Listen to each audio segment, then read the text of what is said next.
Je suis musulman, pas par le sang seulement, ni par un nom ou une nation, mais par un éveil. Il y a eu un moment que je ne peux pas vraiment expliquer, quand tout dehors était assourdissant et que rien dedans n'était clair, et pourtant, quelque chose en moi a répondu. De retour vers un lieu dont j'ignorais même m'être éloigné, de retour vers une vérité que je n'avais pas étudiée, mais que je me souvenais, d'une manière mystérieuse. De retour vers un Seigneur auquel j'avais toujours appartenu, même dans l'oubli. Ce n'était pas un discours, ce n'était pas une argumentation. C'était comme si mon âme avait tourné son visage vers quelque chose de plus ancien que la douleur et de plus profond que le doute. J'ai dit, il n'y a de divinité digne d'adoration qu'Allah. Et tout en moi a respiré. Ce n'était pas une découverte, c'était un retour. Un retour vers l'unicité qui m'avait toujours porté quand je ne savais plus à quoi me tenir. J'ai regardé le chaos autour de moi, le poids des opinions, le vacarme de l'ego, la fin de quelque chose de pur. Et il était là, l'islam. Pas une religion comme celle dont on m'avait parlé, pas une culture, pas une cage, pas une revendication, mais une voie, un sentier, une lumière. Se tenir devant le Créateur sans passer par qui que ce soit, lui parler directement, le très miséricordieux, le très proche, celui qui connaît les secrets que je cache et qui malgré tout m'accueille à nouveau. Je n'avais pas besoin de jouer un rôle, je n'avais pas besoin d'impressionner, j'avais seulement besoin de l'admettre que je suis à lui, que tout le reste devant quoi je m'étais incliné, statut, gens, peur, approbation, rien de cela n'en était digne. Rien n'a donné ce que cela promettait. Rien n'a duré. Seul Allah demeure. Et lorsqu'on sait cela, qu'on le sait vraiment, quelque chose en nous se pose. Pas dans la passivité, pas dans la facilité, mais dans la paix. Une paix que le monde ne sait pas imiter. Dire « je suis musulman » ne signifie pas que je suis parfait. Cela signifie que j'appartiens à celui qu'il est. Cela signifie que je vis d'une lumière qui n'est pas la mienne. Une lumière que je n'ai pas créée, mais qui ne cesse de me retrouver, même lorsque je me détourne. L'islam n'a pas commencé le jour où j'ai commencé à pratiquer. Il a commencé quand Allah a dit « sois ». Et la disposition originelle en moi l'a reconnu avant que le monde ne m'enjoigne à oublier. Et lorsque je me suis souvenu, fût-ce un seul instant, j'ai su qu'il n'y aurait pas de retour en arrière. Car tout ce qui a suivi cet instant, chaque prosternation, chaque souffle, chaque goutte d'espérance, c'était moi, marchant vers la maison, pas vers un lieu, vers lui. Je suis musulman, parce que rien d'autre n'avait de sens, parce que tout le reste s'est effacé, parce que lorsque je me noyais, c'est cela qui m'a redonné souffle. L'islam n'est pas seulement quelque chose que je crois, c'est quelque chose que je vis, avec quoi je marche, par quoi je respire. Ce n'est pas une affirmation que je brandis, mais une manière d'avancer dans le monde, silencieusement, délibérément, comme quelqu'un qui sait qu'il est vu par celui qui voit tout. L'islam n'est pas un système de règles fait pour contrôler la vie. C'est une manière de se souvenir de celui qui a créé la vie. Une manière de revenir vers celui qui a façonné l'âme et lui a donné la lumière, et lui a donné une loi, et lui a donné la miséricorde, encore et encore. Quand je dis que je suis l'islam, j'entends par là que j'ai choisi de laisser Allah régler le rythme de mes jours. J'ai choisi de laisser ses paroles parler plus fort que mes humeurs, ses commandements modeler mes choix, sa miséricorde couvrir mes fautes, Parce que j'ai vu à quoi ressemble la vie sans cela. J'ai connu le vacarme, le vide, l'avidité sans fin. Je sais ce que c'est que d'être guidé par ses propres désirs, ballotté par chaque tendance, chaque voix, chaque sensation. Puis j'ai entendu le Coran, pas seulement avec mes oreilles, avec quelque chose de plus profond.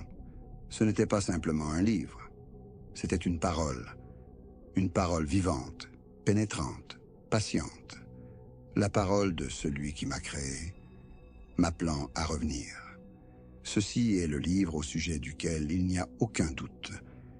Et j'y ai cru. Parce que lorsque j'ai écouté, vraiment écouté, mes doutes se sont tus. Le Coran ne m'a pas seulement dit ce qui est juste. Il m'a dit qui je suis. Il a nommé le chagrin que je ne savais pas formuler. Il a répondu à des questions que je n'avais pas encore formées. Il m'a rappelé un jour que je n'ai pas vu, mais auquel je crois déjà de tout mon cœur. Et celui qui a vécu ce livre, celui qui l'a porté dans son cœur avant qu'il ne soit déposé sur des pages, c'est le prophète Muhammad. Paix et salut sur lui. Il n'a pas seulement enseigné l'islam, il était l'islam. Dans sa douceur, dans sa justice, dans sa manière de marcher, de s'asseoir, de pardonner. Il a nourri l'affamé quand il avait à peine de quoi pour lui-même. Il a souri à ceux qui l'insultaient. Il a pleuré la nuit pendant que le monde dormait. Et s'est quand même levé pour les guider avec force au matin. Il n'avait pas besoin d'un trône. Il n'avait pas besoin de revanche. Il n'avait besoin que d'Allah. Et par lui, on nous a montré ce qu'est l'équilibre, ce que signifie vivre avec révérence, conduire avec amour, se soumettre sans perdre sa dignité. Il n'a jamais frappé un enfant. Il ne s'est jamais moqué du pauvre. Il n'a jamais utilisé le pouvoir pour blesser. C'était un homme capable de commander des armées et pourtant de raccommoder lui-même ses sandales. Un homme qui se tenait devant des foules, mais s'agenouillait pour les orphelins et essuyait leurs larmes. Voici l'islam que je suis. Pas le bruit des gros titres, pas le poids des cultures, pas la peur que les gens projettent. Mais ceci, ce chemin, cette miséricorde, cet ordre, cette lumière.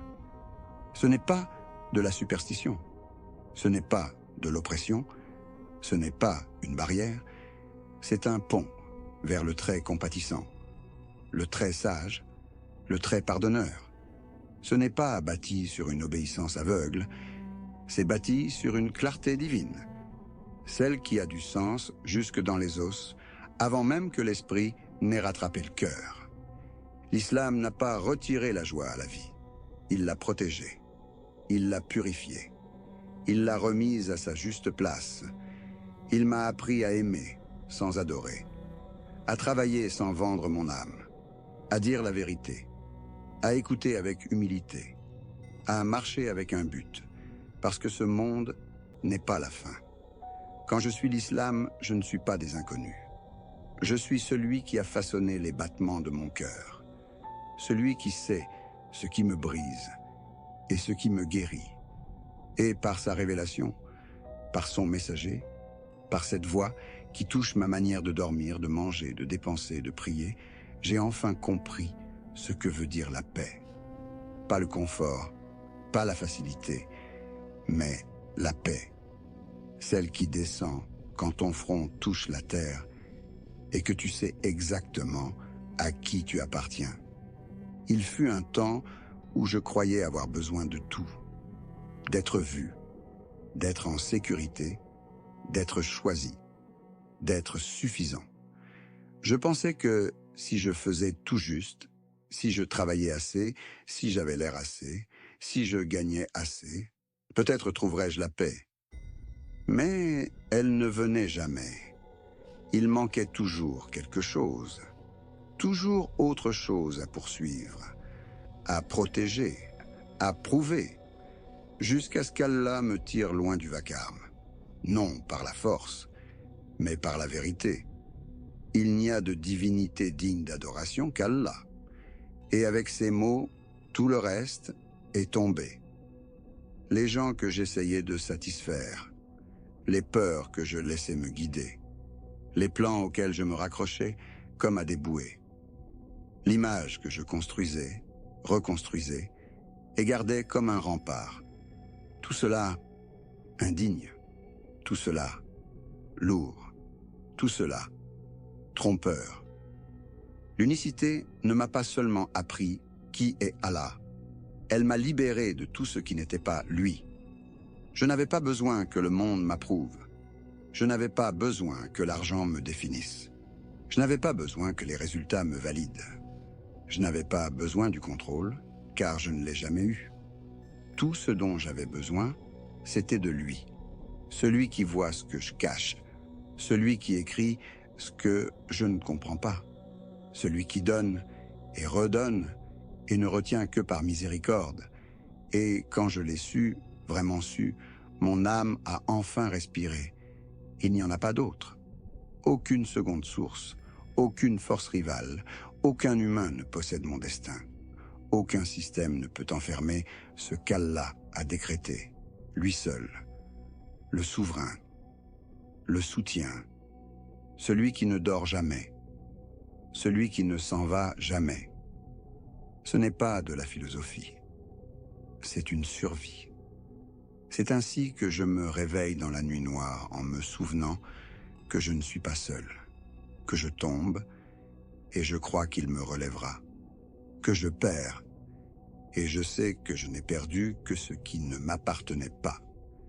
L'unicité fait taire les mensonges, ceux qui disent qu'il faut être parfait pour être aimé, que tu es ce que tu gagnes, que la sécurité vient des chiffres, que ta valeur se lit dans ton reflet, que les gens décident de ton avenir. Non, mon avenir est auprès d'Allah. Ma valeur vient de lui. Ma sécurité est ce qu'il écrit. Ma joie est ce qu'il permet. Mon nom est son serviteur, et cela suffit. Quand je marche désormais, je marche plus léger, parce que je ne traîne plus toutes ces idoles derrière moi. Je n'ai pas à adorer la peur, ni la célébrité, ni l'échec. Je n'ai pas à mendier ce qui est déjà écrit. Je n'ai pas à serrer contre moi ce qui ne m'a jamais appartenu. Je n'ai qu'à m'accrocher à lui. Je n'ai qu'à me souvenir qu'il est un et qu'il est proche, que mon Seigneur n'est pas loin, que sa miséricorde m'entoure plus que l'air que je respire, que sa science atteint chaque secret, que sa justice ne dort jamais. Et dans cela, je me repose, je me fie à lui, je me soumets, je respire. Non pas parce que j'ai compris la vie, mais parce que j'ai enfin cessé d'essayer d'être mon propre Dieu. Il n'y a de divinité digne d'adoration qu'Allah. Ce n'est pas qu'une formule, c'est une porte, c'est la lumière, c'est la corde à laquelle je me tiens quand je sens que je glisse, l'encre qui me stabilise quand le monde bouge, le rappel que, quels que soient ceux qui partent, ceux qui restent, ceux qui ne comprennent pas, Allah demeure. Et si j'ai lui, j'ai tout. Avant de parler à qui que ce soit, je lui parle. Avant que le jour ne commence, avant que le soleil ne se lève, avant que le monde n'exige quoi que ce soit de moi, je me dresse. Le front encore marqué par le sommeil, les membres lents. Mais le cœur éveillé, je me tourne vers ce vers quoi mon âme s'est toujours tournée, même quand je ne le savais pas. Je dis, Allah est plus grand, et le monde s'efface. Ce n'est pas une routine, c'est un rappel, c'est une survie. La prière n'est pas le lieu où je me produis, c'est le lieu où je reviens, où les masques tombent, où l'ego s'incline, où l'âme est tenue par celui qui l'a façonnée. 5 fois par jour, quoi que recèle la journée, dans la joie ou la peine, dans la faiblesse ou la force. Je me lève et je m'incline et je me relève. Chaque geste signifie quelque chose. Chaque silence guérit quelque chose. Chaque murmure sait où se poser. Parfois mes larmes viennent avant mes mots, parfois je n'ai rien à dire. Mais lui, il écoute toujours, parce qu'il est le très proche. Celui qui sait ce que dit le cœur, même lorsque les lèvres restent closes. Quand je me prosterne, plus rien d'autre ne compte. Les échéances, les échecs, les jugements, le vacarme, tout se dissout. Mon front contre la terre, et mon âme élevée plus haut qu'elle ne l'a jamais été. À qui d'autre me prosternerai-je? Qui d'autre mérite cet abandon?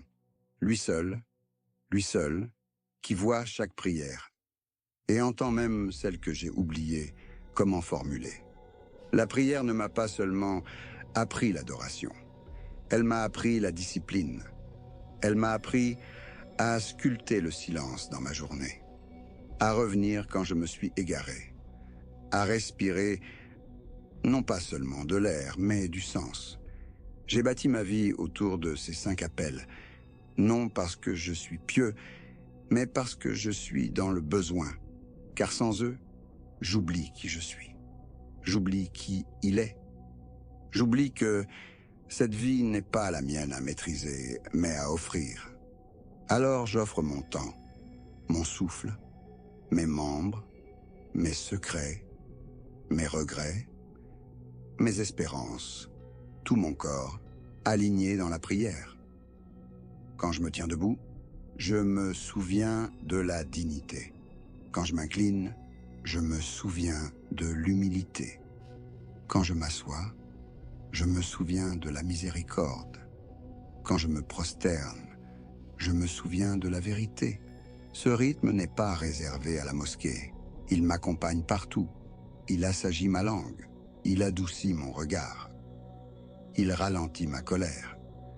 Car lorsque tu sais que tu t'apprêtes à te tenir devant Allah, tu marches autrement. Tu parles autrement. Tu vis autrement. Parfois je me presse. Parfois je suis distrait. Parfois je fais les gestes sans le cœur. Mais même alors, il y a une miséricorde. Car il attend encore. Il écoute encore. Il me laisse encore recommencer. Et parfois, quand mon cœur se tait assez, je le sens. Cette douceur, cette proximité, ce calme qui ne vient que lorsque l'âme touche le sol et dit, sans mots, j'appartiens à toi. Pas de public, pas d'applaudissements, juste un serviteur qui parle au roi des rois. La prière n'est pas un fardeau, c'est un don. Une corde nouée 5 fois autour de ma journée qui me ramène chaque fois que je commence à dériver. Et j'ai dérivé, souvent. Mais chaque fois que je reviens à la prière, je me souviens que ma valeur n'est pas dans ce que je produis, ni dans mon apparence, ni dans le regard des gens. Elle est dans la fréquence de mon retour, dans la fréquence de mes inclinations, dans la fréquence à laquelle je murmure son nom lorsque le monde devient trop bruyant. Le très compatissant, le très miséricordieux. Je les prononce et je me sens vu. Voilà ce que la prière m'offre, pas seulement une routine, mais un refuge, pas seulement un mouvement, mais une signification, pas seulement une pause hors de la vie, mais le lieu où la vie recommence. À chaque « Allah est plus grand », je me lève, et à chaque prosternation, je suis porté. Il existe un don qui ne ressemble pas à une perte, il ressemble à une délivrance, comme lâcher quelque chose de lourd et découvrir que tes mains sont encore pleines. Quand je donne pour Allah, ce n'est pas une question de montant, c'est une question de confiance. Non pas confiance en les gens, mais en lui, celui à qui appartient ce que je donne, ce que je garde et ce que je n'ai jamais su posséder. L'aumône légale n'est pas une transaction, c'est une purification, un nettoyage discret, des biens, oui, mais plus encore, de la peur, de l'avidité, de l'attachement. C'est ainsi que je dis, Oh Allah, je sais que cela n'était pas à moi pour commencer. Tu l'as donné, et maintenant je le rends, pour toi seul. J'avais l'habitude de m'agripper. À chaque pièce, chaque confort, chaque au cas où. Mais rien ne semblait sûr. Rien ne semblait suffisant. Jusqu'à ce que je donne et que je découvre qu'en donnant, je grandissais. Non pas en chiffres, mais en contentement, en calme, en sachant que ce qui me quitte pour sa face ne me quitte jamais vraiment. Parfois je donne en secret. Personne ne sait. Juste moi. Et celui qui voit toutes choses. Et dans cet instant caché, où aucun regard ne me suit, je me sens vu de la plus belle des manières. Comme si j'avais remis quelque chose de petit et reçu quelque chose d'éternel. Ce n'est pas seulement de la charité. C'est honorer ceux qui reçoivent, voir leur dignité, voir leur patience, savoir qu'aujourd'hui je donne, mais que demain, je pourrais être celui qui a besoin. Allah est le pourvoyeur. Ni moi, ni eux, ni l'emploi, ni le compte bancaire. Lui seul. Et lorsque je donne, qu'il s'agisse d'or ou d'une simple date, je ne m'abaisse pas. Je soulève quelque chose à l'intérieur. Je me libère de l'idée que je suis ce que je possède ou que l'accroissement vient de serrer plus fort. Non, il vient de la bénédiction. Et la bénédiction vient de lui. J'ai vu des richesses disparaître malgré l'épargne. Et j'ai vu la joie surgir après avoir offert le dernier de ce que j'avais. Il n'y a pas de formule, seulement la foi. L'aumône légale n'est pas un fardeau, c'est un honneur. Un murmure entre mon Seigneur et moi, prends de ce que tu m'as donné et fais que cela suffise.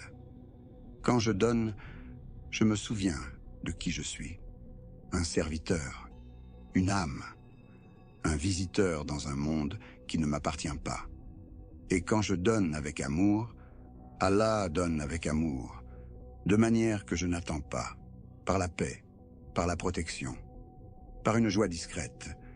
Je n'ai jamais regretté d'avoir donné, seulement les moments où j'ai hésité, car je sais désormais que chaque acte de don en son nom est aussi un acte de retour, vers lui. Le jeûne ne m'a pas affaibli. Il m'a rendu plus silencieux, plus attentif, plus vidé du monde et rempli de quelque chose de meilleur. Il y a un silence qui accompagne la faim. Pas seulement dans le corps, mais dans l'âme. Quand le vacarme de l'appétit s'apaise, tu entends ce qui est vraiment en toi. L'agitation, les envies, les distractions que tu appelais des besoins. Mais dans le calme d'un jeûne, elles relâchent leur emprise. Et ce qui demeure, c'est un cœur qui revient vers Allah. Les premières heures sont toujours les plus difficiles. Le corps se tend, l'esprit vagabonde, l'ego résiste. Puis quelque chose bascule, une forme d'abandon s'installe, et tu cesses de lutter contre le vide. Tu commences à l'honorer, car c'est dans ce vide que l'âme se remet à respirer. Le mois de Ramadan vient comme un invité, mais pas un invité qui réclame le confort. Il te dépouille avec douceur, il enlève le superflu, il enlève les excuses, il dépouille les jours de leur paresse et remplit les nuits de lumière. Dans le calme du repas avant l'aube, il y a une intimité avec Allah, sans bruit, sans foule, sans égo, juste toi et celui qui te voit. Dans les longues heures qui suivent, tu te rappelles la patience, tu te rappelles la retenue, tu te rappelles que l'on peut ressentir et pourtant choisir de ne pas suivre. L'ego tente de se dresser, mais le jeûne lui apprend qui commande. Et lorsque le soleil commence à décliner, que ta bouche est sèche, que tes membres sont lourds, tu le ressens, cette gratitude profonde et tendre, non pour la nourriture, mais pour la discipline, pour la miséricorde qui a façonné ta journée, pour celui qui t'a vu te retenir et qui récompensera ce que nul autre n'a vu. Puis tu romps ton jeûne, non pas dans le bruit ou l'excès, mais dans un murmure, au nom d'Allah. Et cette première gorgée, cette première bouchée, a le goût d'une récompense venue du très généreux. Mais ce n'est pas seulement le corps qui est nourri, c'est le cœur, c'est le désir, c'est la soif de quelque chose d'éternel. Ensuite vient la nuit, et la nuit de Ramadan n'est pas faite pour dormir. Elle est faite pour se lever, pour s'incliner, pour se tenir debout sans plus rien à prouver, seulement quelque chose à espérer. Dans la prière nocturne, tu pleures sans savoir pourquoi, parce que quelque chose, au fond, s'est adouci. Quelque chose d'amer a fondu, quelque chose de brisé a commencé à guérir. Tu pleures, non de tristesse, mais parce que tu sais combien il est proche. Les anges écrivent, les portes s'ouvrent, l'âme s'élève. Et tu te souviens, cette faim n'a jamais parlé de nourriture. Elle parlait de liberté, de s'élever au-dessus de soi, de goûter ce qui ne s'achète pas, de sentir la force de dire non et la beauté de dire oui à Allah. Le jeûne n'est pas une punition, c'est un don qui te vide pour qu'il puisse te remplir. Il y a un lieu sur cette terre où je me suis senti petit et cela m'a sauvé. Ni humilié, ni oublié, juste petit, une âme parmi d'autres âmes, un point dans une mer de blanc, vêtu comme tout le monde, dépouillé des titres, dépouillé de l'image, dépouillé de tout ce que le monde utilise pour séparer. C'est là que commence le pèlerinage, par le dépouillement. Tu ôtes les habits de l'identité, et avec eux, l'ego qui s'y agrippe. Tu te tiens aux côtés du riche et de l'épuisé, du savant et du silencieux, tous tournés vers la même maison, tous portant leur douleur secrète. Ici, pas de scène, pas de miroir, juste de la poussière, et des invocations, et des pas qui font écho à ceux qui ont marché avant. Dans cette foule, je n'étais pas perdu. J'étais retrouvé. Parce que pour une fois, je n'avais pas à m'expliquer. Je n'avais pas à être quelqu'un. J'étais simplement son serviteur, marchant, transpirant, implorant, vers le pardon. La Kaaba ne me regardait pas. Mais je ne pouvais pas détourner le regard. Chaque circuit, chaque rotation, c'était comme si je tournais autour de quelque chose d'antique au fond de ma poitrine. Puis, il y eut Arafat. Cette plaine, ce ciel, cette chaleur, cela ouvre quelque chose en toi. Et tout ce que tu as porté, toutes les années, les fautes, le silence, la peine, remontent. Et les larmes aussi, même si tu ne sais pas pourquoi, même si tu pensais n'en avoir plus. Tu restes là, nu devant le Seigneur de miséricorde. Et cela ressemble au jour du jugement, mais couvert d'espérance, couvert de la certitude qu'il te voit et t'invite malgré tout à t'approcher. Personne là-bas ne joue un rôle. Personne ne prétend. Juste des mains levées, des dos courbés, des cœurs qui s'ouvrent sous le poids de ce qu'ils recherchent. Tu prononces son nom, encore et encore, jusqu'à ce que le nom te prononce. Et d'une manière ou d'une autre, dans cette foule de millions, tu te sens personnellement vu, pas comme un numéro, comme une âme. Chaque difficulté de ce voyage, la chaleur, la foule, l'attente, la fatigue, enlève une pellicule de trop, jusqu'à ce qu'il ne reste que ce qui a toujours été réel.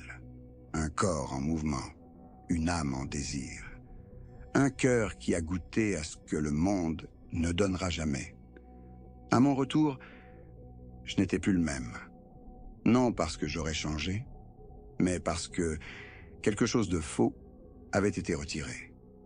Et ce qui demeurait, c'était quelqu'un de plus simple, plus doux, plus sûr de ce qui compte. Je le porte encore en moi. L'écho de la formule de réponse, le rythme de la marche, le silence entre chaque cri, et quand cela me manque, quand le bruit de ce monde revient s'insinuer, je ferme les yeux et je le revois. La mer blanche, le tourbillon des cœurs, la montagne où les prières montaient comme la fumée. Et je murmure, me voici, ô Allah, me voici, ô Allah, encore en désir, encore en marche, encore tiens. Quand je parle de lui, ma voix s'adoucit. Pas par habitude, par amour. Celui qui serre la poitrine, remplit les yeux et fige l'âme dans la révérence. Car il était plus qu'un messager. Il était une miséricorde qui marchait, parlait, se reposait, se relevait. Une miséricorde qui n'avait pas besoin de crier pour être entendue. Il ne dirigeait pas d'en haut, il marchait parmi nous, avec de la poussière sur ses sandales, avec le sommeil au coin des yeux, avec des larmes sur le visage au cœur de la nuit, quand le monde se taisait et qu'Allah seul entendait ses sanglots. Je pense à ces prosternations. À la longueur de ces instants, le front collé à la terre, non par obligation, mais par désir. Il connaissait Allah et il voulait que nous le connaissions aussi. Mais il ne s'est pas contenté d'enseigner. Il a vécu, avec des orphelins dans ses bras, avec la bonté dans le regard, avec la patience sur la langue. Même lorsqu'il fut insulté, blessé, trahi, il a pardonné à des gens pour qui j'ai du mal, moi, à prier. Il a souri à ceux qui se moquèrent de lui. Il a prié pour ceux qui ont voulu le tuer. Il était doux sans faiblesse, fort sans orgueil. Je l'aime, parce qu'il n'a jamais méprisé les brisés. Il les a relevés. Il les a vus.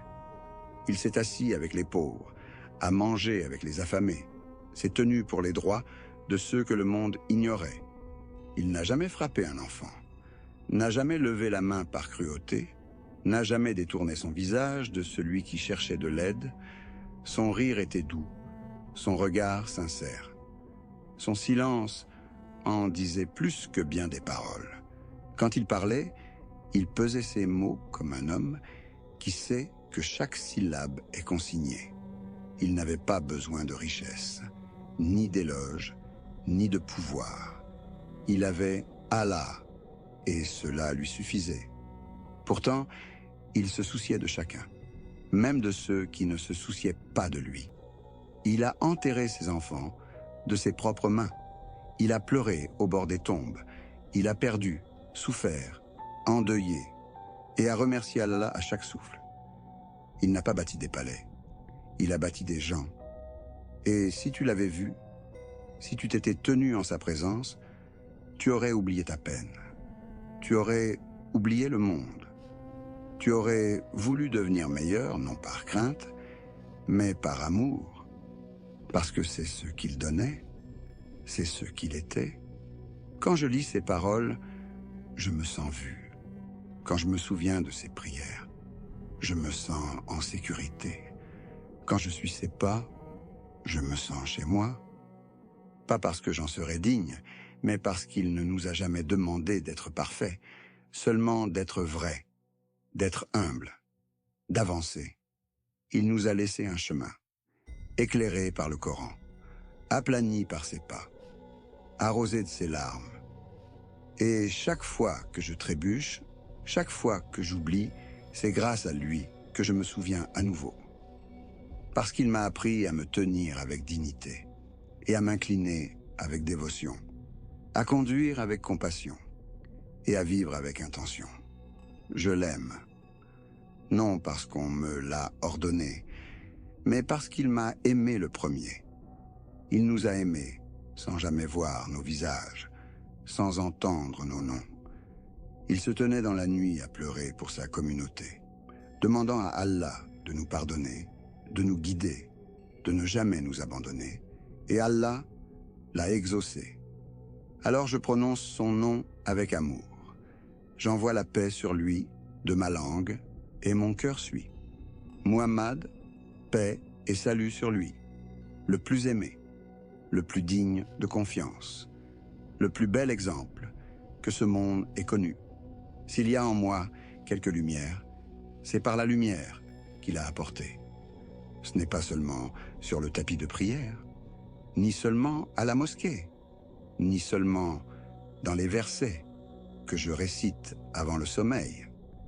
L'islam vit dans les détails, dans la manière dont je salue ma mère chaque matin, dans la manière dont j'abaisse la voix quand elle parle, dans la manière dont je marque une pause avant des mots qu'on ne peut reprendre. Il est dans le verre d'eau que j'apporte à la main de mon père. Non parce qu'il l'a demandé, mais parce que j'ai appris que le paradis se trouve sous ses pieds. Il est dans la façon dont je traite le temps. Non comme quelque chose à tuer, mais comme un dépôt confié. Un don qui témoignera pour moi ou contre moi. L'islam façonne mes heures, mes minutes, ma manière d'habiter les matinées et de fermer mes nuits. Il m'apprend à ne pas gaspiller, pas seulement l'eau ou la nourriture, mais l'attention, l'énergie, la présence. Quand j'entre au travail, je l'emporte avec moi. Non en slogan, mais en probité. Je ne triche pas avec l'horloge, je ne bâcle pas. Non parce que des caméras me surveillent, mais parce que je suis vu par celui qui voit toutes choses. Même les instants que personne ne remarque, même les choix que je fais dans le silence. Mon argent n'est pas seulement à moi, il est pesé, il sera interrogé. Il se tient dans la gratitude et se donne avec des mains ouvertes, car je sais que la vraie richesse n'est pas ce que j'entrepose, c'est ce que je purifie. Et que donner ne diminue pas ce que j'ai. Cela le protège, cela le bénit, cela remplit des espaces dont j'ignorais le vide. L'islam ne se limite pas à ma manière d'adorer. Il habite ma manière de traverser une allée d'épicerie, ma manière de parler à un caissier, ma manière de rendre ce qui ne m'appartient pas. Il est dans le sourire que j'offre, dans le déchet que je ramasse, même s'il n'est pas à moi, dans l'excuse que je présente quand personne ne l'attend. Il m'enseigne que la propreté est la moitié de la foi, non seulement dans ma tenue, mais dans ma façon de vivre. Ma maison n'est pas impeccable, mais elle porte la bénédiction quand je la tiens propre, avec intention. Mes vêtements ne sont pas ostentatoires, mais ils sont portés avec humilité et soin. Même mes pas peuvent devenir des actes d'adoration, s'ils avancent vers un bien. Et lorsque je regarde la terre, je la vois comme un dépôt, pas un terrain de jeu, pas une possession, un dépôt. Je ne gaspille pas l'eau sous prétexte que je le peux. Je ne maltraite pas les animaux pour m'amuser. Je ne salis pas la terre tout en réclamant des bénédictions au ciel. Car celui qui a créé les cieux et la terre m'a fait gardien, non roi. Et quand je me trompe, je demande pardon non seulement aux gens, mais à Allah, car ma vie n'est pas seulement la mienne, elle touche d'autres vies, elle laisse des traces. L'islam m'apprend à laisser ces traces avec douceur, justice sans arrogance, miséricorde sans compromis, force sans cruauté, humour sans moquerie. Il éduque l'ego non pour le faire disparaître, mais pour le soumettre, le mettre au service, l'assouplir, même dans les embouteillages, même dans le mariage, même dans le deuil, surtout dans le deuil, car même ma tristesse lui appartient, même ma manière de pleurer, d'enterrer mes morts, de m'asseoir auprès des brisés, est façonnée par cette religion, cette voix, cette miséricorde, cette structure qui me berce lorsque le monde est trop bruyant et mon âme trop lasse. Il n'est aucune part de la vie qu'elle ne touche, aucun instant trop petit pour sa beauté. jusqu'à la manière dont je traite les animaux, dont je dors, dont je mange. À chaque détour, je la retrouve. Un rappel discret. Vis comme quelqu'un qui croit qu'Allah voit tout. Et je le fais. Pas parfaitement. Pas tout le temps. Mais sincèrement. Parce que l'islam n'est pas seulement les mots que je prononce.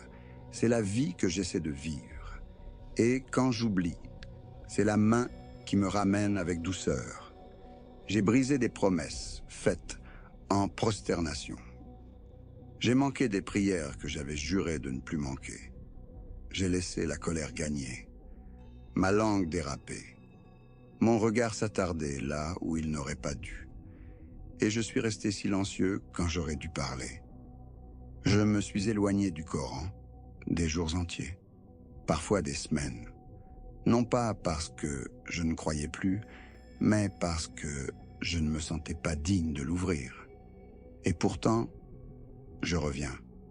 Non parce que je suis fort, non parce que j'ai vaincu quoi que ce soit, mais parce que, même dans mes pires moments, cette religion, cette miséricorde, cette lumière ne m'a pas abandonné. Je croyais devoir être meilleur pour avoir ma place ici. Je croyais devoir être pur pour être aimé. Mais Allah, le très pardonneur, ne cesse de me contredire. Il ne me demande pas d'être parfait. Il me demande de revenir. Et je reviens. Parfois en rampant. Parfois avec rien d'autre que des larmes. Parfois après une seule faute. Parfois après 1000. Mais je reviens. Car cette foi n'a jamais claqué la porte. Pas une seule fois. Quand je chuchote « Pardonne-moi », il m'entend. Même si ma voix tremble. Même si la honte serre ma gorge. Quand je dis « Guide-moi », il répond de façon que je vois, et d'autres que je ne connaîtrai jamais. Il y a eu des nuits où j'ai pleuré sur le tapis de prière, trop brisé pour parler. Des nuits où je n'ai pas prié du tout, trop engourdi pour sentir. Et pourtant, l'appel à la prière m'a atteint. Pourtant, le Coran m'a attendu, silencieux sur l'étagère. Pourtant, Allah m'a donné le souffle, les occasions, et un amour que je n'ai pas mérité.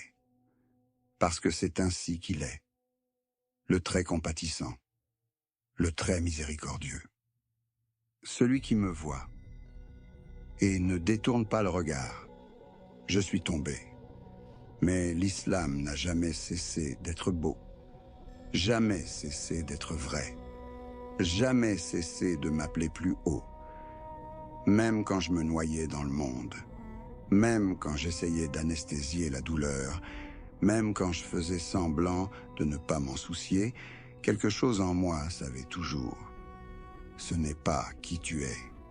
Tu es un serviteur, tu es aimé, tu es vu, et ton Seigneur t'attend. J'ai compris que la culpabilité n'est pas ce qui me brise, c'est ce qui me rappelle que je tiens encore à ce qui compte. Qu'au fond de mon cœur, la foi est vivante. Peut-être vacillante, peut-être faible, mais vivante. Et cela suffit. Suffisant pour revenir en arrière, suffisant pour essayer encore, suffisant pour murmurer « Oh Allah, je suis encore là ». J'ai cessé de mesurer ma valeur à la profondeur de mes chutes. J'ai commencé à la mesurer à la fréquence de mes retours. Et chaque fois que je reviens, je le trouve plus pardonneur que je ne l'imaginais, plus doux que je ne l'aurais cru, plus généreux que je ne le mérite. Cette religion, ce chemin, ne brise pas les faibles. Il les porte. Il m'a porté. À travers les saisons les plus laides de ma vie, à travers la solitude, la honte, la confusion. Il ne s'est jamais moqué de moi, ne m'a jamais laissé derrière, n'a jamais dit que j'étais trop loin. Il a juste attendu comme une porte ouverte. Et quand je l'ai franchie, encore et encore, je l'ai ressenti. Cette religion n'appartient pas aux parfaits. Elle appartient aux vrais, à ceux qui se repentent, à ceux qui tombent, mais ne cessent jamais de se tourner vers la direction de la prière. Je ne suis plus celui que j'étais, mais je ne suis pas encore celui que je veux devenir. Et c'est bien ainsi, parce que je marche avec Allah, même en boitant, même en trébuchant, même quand les larmes tombent plus vite que les mots. Je marche avec lui, et il vient à ma rencontre. C'est pour cela que je suis encore là, que je dis encore, il n'y a de divinité digne d'adoration qu'Allah, avec un cœur meurtri, mais qui n'a jamais cessé de croire. Parce que j'ai goûté toutes sortes d'échecs, et j'ai pourtant trouvé la miséricorde. J'ai trouvé la lumière. J'ai trouvé un foyer dans l'islam. Non parce que je me suis accroché fort, mais parce que lui ne m'a jamais lâché. Si tu as déjà senti qu'il manquait quelque chose, que le bruit devenait trop fort, que ton âme murmurait qu'il doit exister plus que cela, alors peut-être es-tu déjà plus proche que tu ne le penses. Je ne suis pas là pour te convaincre, ni pour débattre. Je veux seulement que tu vois ce que j'ai vu, que tu ressentes ce que j'ai ressenti, car l'islam n'est pas ce qu'on t'a dit, ce n'est pas ce que les gros titres ont crié, ce n'est pas l'ombre d'une culture, d'une politique ou d'un pouvoir. C'est plus discret que cela, plus doux, plus profond. C'est la paix qui descend après une nuit agitée, le souffle qui atterrit enfin après des années à le retenir, la vérité qui ne crie pas, mais remplit, d'une manière ou d'une autre, chaque lieu vide.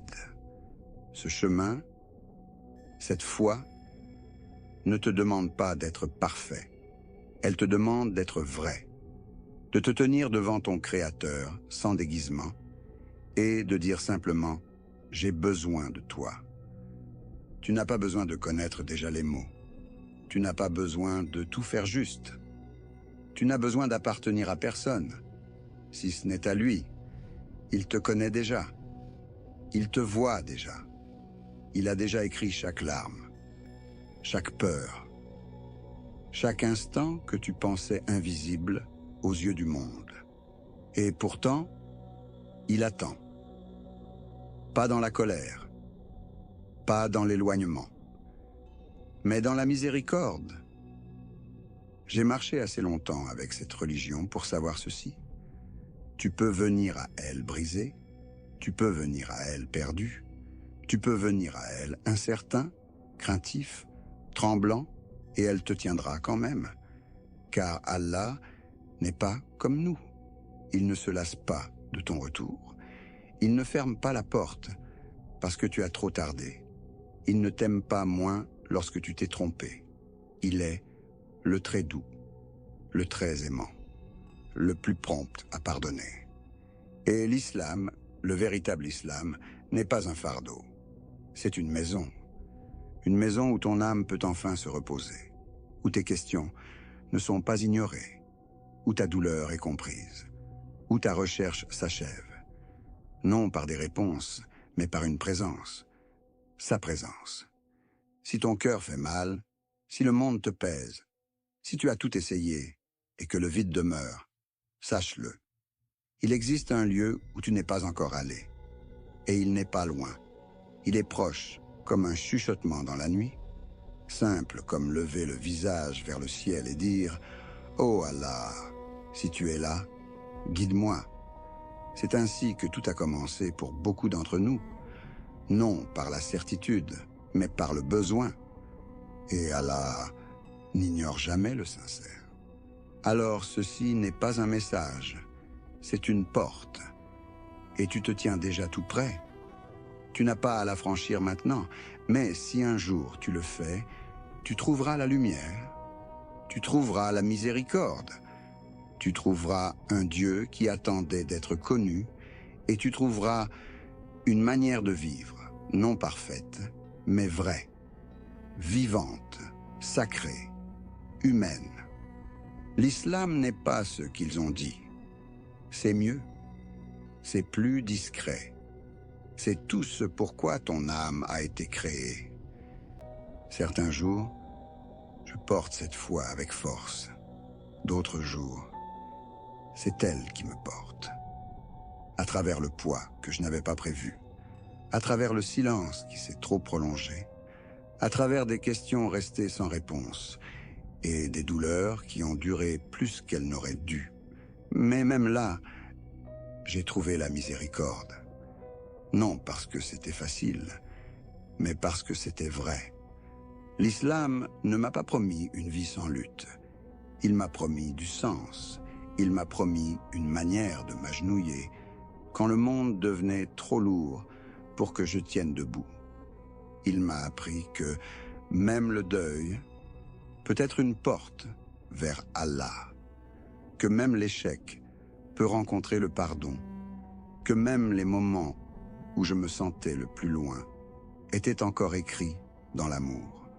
Je regarde en arrière tout ce que je pensais ne pas pouvoir survivre, et je le vois désormais comme des lieux où ma foi s'est approfondie, où mon cœur s'est fendu juste assez pour que la lumière y entre. Je ne suis pas ici parce que j'ai tout bien fait. Je suis ici parce qu'Allah m'a guidé, parce qu'il m'a tiré de lieux que je n'avais pas la force de quitter, parce qu'il m'a laissé tomber et m'a pourtant relevé avec une douceur que je ne comprendrai jamais. Tout ce que j'ai, tout ce que je sais, tout ce que j'aime de cette vie, cela vient de lui.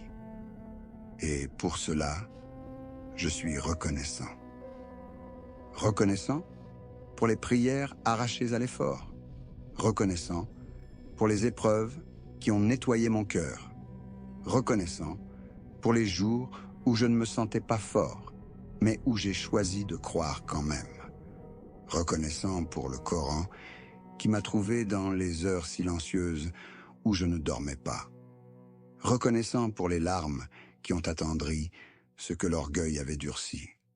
Reconnaissant de ne pas avoir à tout comprendre, de ne pas marcher seul. L'islam m'a donné une structure, non pour m'enfermer, pour me porter, pour me rappeler que mon souffle a un sens, que ma douleur est vue, que mon Seigneur est proche. Alors maintenant, quand je me tiens en prière, ou que je m'assois en silence, ou que je traverse ce monde chaotique, je porte avec moi ce calme. Parce que je sais à qui j'appartiens, et je sais de quoi j'ai été sauvé. Même si je ne sais pas tout nommer, je sens le poids de ce sauvetage. Ce chemin, cette manière d'être, n'est pas toujours simple, mais elle en vaut toujours la peine, parce qu'elle me ramène encore et encore vers celui qui ne lâche jamais.